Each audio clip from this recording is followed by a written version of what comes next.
Housing, or the lack thereof, has been an issue that hasn't gone away in 2017. We've now got a new housing minister who seems fairly committed to solving the crisis. So are we on our way to any sort of solution in the new year? New Zealand Property Institute CEO Ashley Church is with us this morning. Tēnā koe, Ashley. Good morning. G'day, Jack. What sort of progress do you think we've made in addressing the housing crisis this year? So there's been some good things happen this year. Probably the first one is that we've actually had two very good housing ministers. Obviously, the tail end of Nick Smith's tenure in the role, and I think for whatever the politics of the situation, Nick was pretty committed to what he was doing. We've now got Phil Twyford, who's showing that I think he's got every much the commitment to the housing situation that Smith had, and in fact, arguably, he may even turn out to be a better minister. He's doing some great stuff that seems to be making an impact, so lots of reasons to be positive there. A couple of other good things happened during the year. The house price growth has come off the boil a little bit, so it's still there, but it's not nearly as strong as it was, and so that's obviously given us a little bit of headroom to make some progress in that space. And there appears to have been some progress in respect to the building of houses, particularly in Auckland, which is a real issue. We need that 10, 15, 20,000 homes straight away. What do you make of the foreign buyers ban? Oh, that's, as I think I've said to you a month or so back, Jack, that's going to be symbolic. I don't think it's going to make a heck of a lot of difference. The boil had come off that, I think, probably last year. See, it was interesting yesterday speaking with the new housing minister, because he said, you know, I referenced a survey by the Real Estate Institute, which estimated only 4% of buyers at the moment are foreign buyers. And he said, oh no, that number's wrong, it's higher than that, it's higher than that. And I said, well, what is the number? Are we talking single digit percentage in terms of foreign buyers in the New Zealand market? And he couldn't give us a number because he said the data's not good enough. He knew enough apparently to know that it wasn't 4%, but not any more than that. But this is what I wonder about the whole foreign buyers thing. Is it actually going to make any difference? It'll make some difference on the peripherals. I think he's probably right. I think that 3 or 4% figure probably is wrong. It's a question of, because they were talking figures of 30% a year or so back, which was clearly also wrong, way too high. We've been quoting a figure of 8 or 9%, but even that's a guess.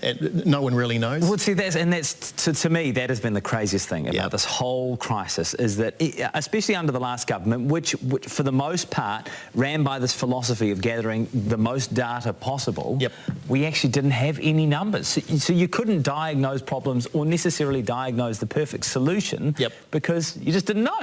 Yeah, and the problem with that one, of course, is that it's a question of how far you go with it. Do you count trust? Do you count money that's given to kids to buy? But there's all sorts of things there, but interesting question. So what has been bad in the last year? So there has been some bad. So those LVR restrictions, I should have thrown this into the good column, those LVR restrictions have been relaxed in the last few weeks, which is great, but they've only done it for property investors at this stage, which needed to happen, but they haven't come off for owner-occupiers, particularly first-home buyers, and that does need to happen. The second thing is that there is a growing rental shortage, which is only going to get worse, and that's going to have a knock-on effect into the cost of rental. So 2018 is going to be the year of rent increases, and it's going to be scary. And the third one is that while there is signs that there's some increase around new house construction, there's a major constraint around labour in that space, and until we resolve that, we're going to continue to have a problem. Well, I can see a problem there because, of course, Labor was their whole election campaign came around this whole issue of immigration and wanted to cut immigration by roughly 30,000. And I know they say that those numbers are going to be cut from other sectors. However, who's going to build these houses? Well, it's going to have to be, I mean, obviously it's going to be Kiwis to the extent that we're able to do that, but it's going to have to be people that are brought in specifically for that purpose. And so that's going to be a conflict between the articulated policy prior to the election and the realities of being in office and actually having to deal with these issues. Okay, if we are sitting in this exact space in a year's time, what do you think will have happened? In that particular issue? No. Generally speaking, in 2018, you said the rental market is likely to dramatically worsen for renters. What else is likely to happen in 2018? So we're see property prices increase? Yeah, so you've caught me on the fly here because we're actually working... No, that's fine. So we're actually working on some of this stuff at the moment, which we're actually going to talk to you about in the new year. But in general terms, I think what you can probably expect is that house price inflation will probably moderate right down to pretty much flat. Not going to have a crash in house prices. That's not going to happen.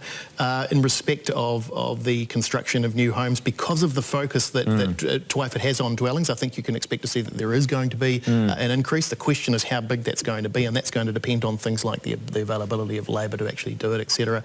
LVR restrictions will continue to be moderated as long as the Reserve Bank's comfortable that house price inflation hasn't taken off again. So there's a whole range of things I think that in general terms are going to be positive, but with that big ogre of the fact that there's going to be an increase in rentals, that's going to continue because by and large, I think property investors will abandon the market. And interest rates just slowly increasing? Yeah, pretty much the same as this year. So this year we had about a 0.5% increase in those 3, 4 and 5 year rates. That will continue to happen, and there's a couple of reasons for that. It's partly because the banks, I think, are kind of trying to herd people into shorter term rates in case anything happens in the world economy, and they want to be ready for it. But it's going to be, in a lot of ways next year it'll be steady as she goes, but that will depend on that conflict that I talked to you about a few weeks ago that's going on between Twyford and Robertson. Twyford doing some great stuff in the infrastructural space, Robertson doing some incredibly crazy stuff in the financial space. Right. Okay. We'll keep watching with keen interest, I'm sure. Hey, just before you go, my Christmas jumper, you're a man of pretty high sartorial standards. What do you reckon? Maybe for the last hour this morning, do you think? The time No, come on, Ashley, no. It's okay to be on my side, Ashley. Yeah, no, it's have you seen Love Actually? I have seen Love Actually a few times. So there's a jersey not unlike that. Love it. And it's not good. And it's wonderful. No, so maybe don't wear it again, Jack. Here I was about to wish you a Merry Christmas and a Happy New Year. I will wish you a Merry Christmas. Merry Christmas, Ashley. Thank you so much. Amazingly, I've been keeping an eye on the poll. 86% of you support Jack being able to wear his jersey. Oh my God, really? But there's a lot that, we've got at least a couple more hours to go before we need to decide. So hop on our Facebook page. Coming up, why is New Zealand producing so much e-waste? Plus, why can't universities keep up with demand for te reo? She knows exactly how to tell lies. She's out to get you, danger.